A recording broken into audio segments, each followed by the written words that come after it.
Hi, I'm Allison, and this is my dog. We live in a tiny house in an even tinier trailer, traveling the country, taking hikes, and getting up before sunrise to beat the crowds.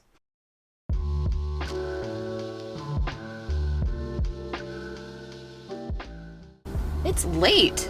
What are we doing? It's 9 p.m. Where are we going at 9 p.m. without the dog and without the trailer on a Friday night? We're gonna do the thing we tried to do last weekend that failed miserably for two reasons. Number one, because I got a migraine and just ended up having to sleep at a truck stop on my way home. It was a pretty bad migraine. That foiled our plans, but then also in the midst of this, I jackknifed the trailer, turning around on this tiny road that we're gonna be driving tonight. Mistakes have been made. Yep. You know what they say? That you gotta be tough when you're dumb.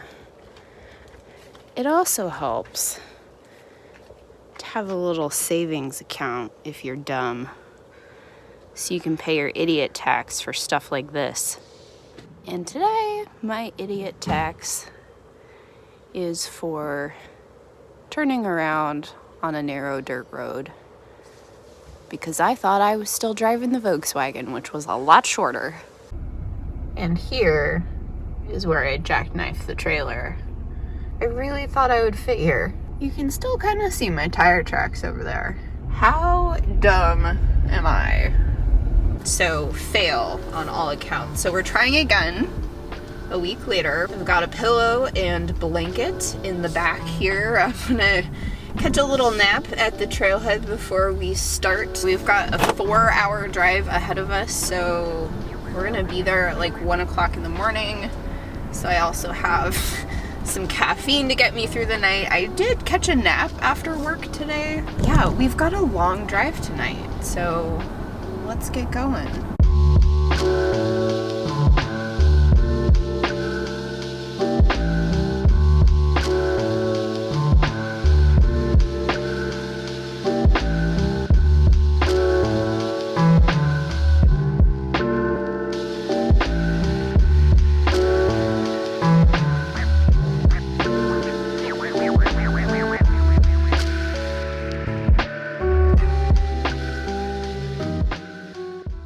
Well, we're here at the trailhead. It is 1:30 in the morning. I'm pretty tired. Gonna listen to a book for a bit and then go to sleep. It's a little creepy out here. We're about 20 miles, about an hour away from a paved road. I'll see you in the morning. Good morning. It's now 5:30 in the morning. I had an okay nap.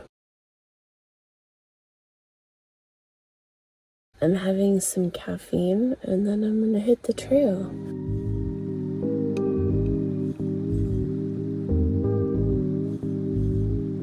Today we're hiking Buckhorn Mountain via Marmot Pass on the Olympic Peninsula, where there are usually far more people than marmots.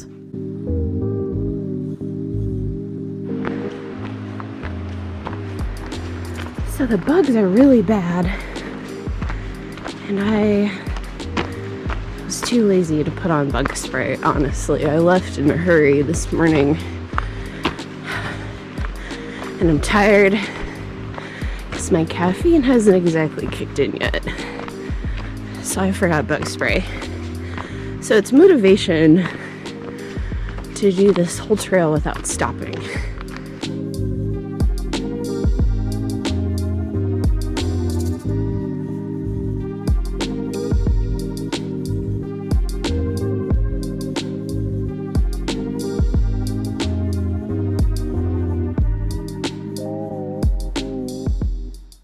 It's almost 6 miles exactly to the pass, which took us a couple hours without stopping, and one more treacherous extra credit mile to summit Buckhorn Mountain.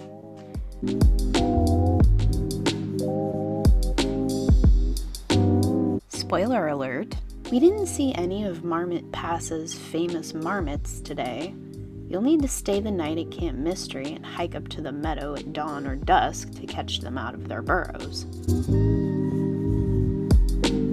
And we didn't see the invasive goats that have been known to chase hikers, especially those who relieve themselves trailside in order to taste their salt.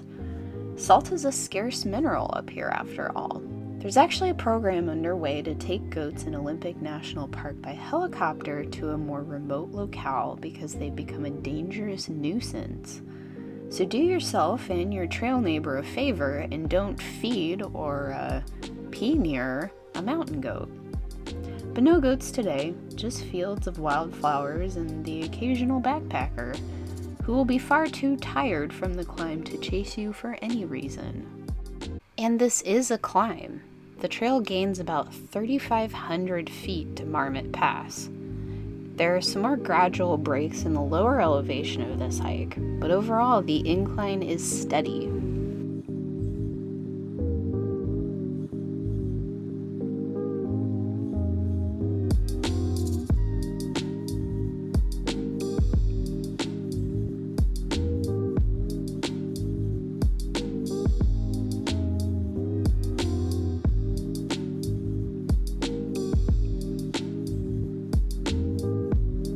At this point in the hike, I decided to dull the pain in my thighs and tell you a little story about, well, it's kind of about my thighs. But my mic started malfunctioning, so here's a quick summary. I've done this trail at least half a dozen times over the decade I've lived in Western Washington, sometimes alone, sometimes with friends, and even a brave ex or two. It was one of my first backpacking trips I ever took, and where my dog once hurt herself and I had to carry her all the way back to the car by myself. I've also done this hike over 120 pounds heavier than I am now, with a backpack on, and I threw up the whole way. Today I can't fathom tackling this thing with the equivalent of 5 weekend bags attached to me. If you told me back then I'd be doing this someday as a day hike, well, I'd say that's a really rude thing to say to a fat person losing her lunch in the bushes. But how I literally hiked my butt off is another story for another day.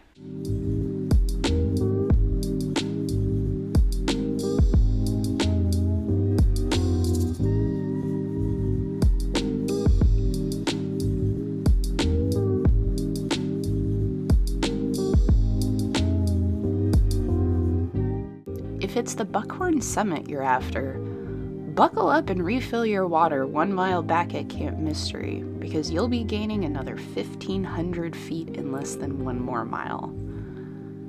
This part of the trail is about as steep as it gets without using your hands, and if you're used to hiking with trekking poles, you're not going to want to forget them. It's also not safe for doggy feet.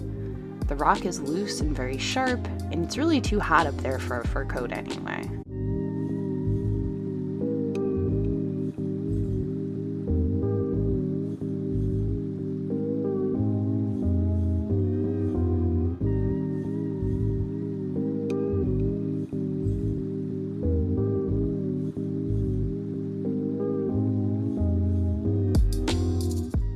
Once you're committed to the last mile before the summit, the trail will test your patience by playing a game of peekaboo with the summit.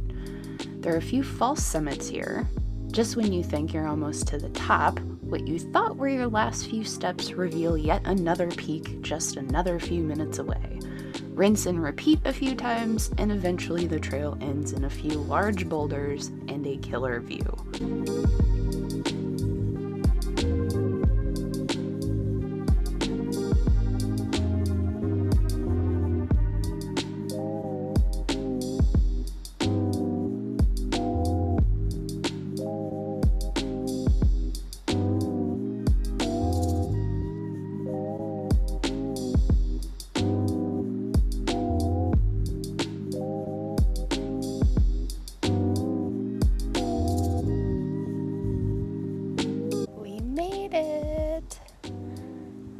Persistence paid off. Sleeping in the car paid off. That was 7.1 miles to the top. Little disappointed we didn't see marmots or goats today, but the day is still young. It's only about 11 o'clock.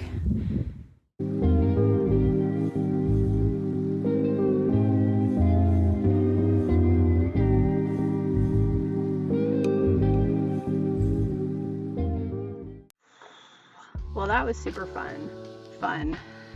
That was almost 7 hours, 6 hours and 55 minutes, almost 14 miles, and it's been a heck of a day. I'm really glad I started at 6 a.m. because it is now 80 degrees outside, and everybody I just passed on their way up looked absolutely miserable. According to the hiking tracker, I burned 2,900 calories today, and I've only had a few handfuls of trail mix and some energy drink. Now is the part where I drive as quickly, safely as possible to the nearest town to eat everything that they have.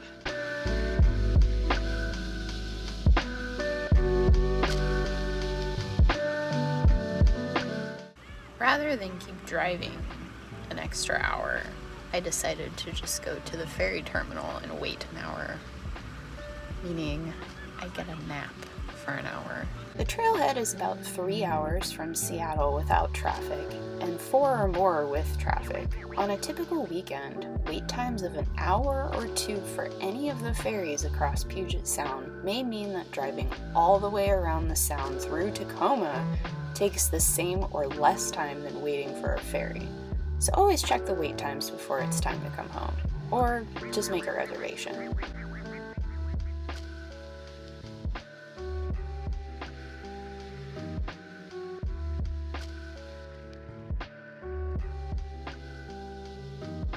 Thanks for hiking Marmot Pass with me. Hopefully you'll have better luck spotting marmots than I did.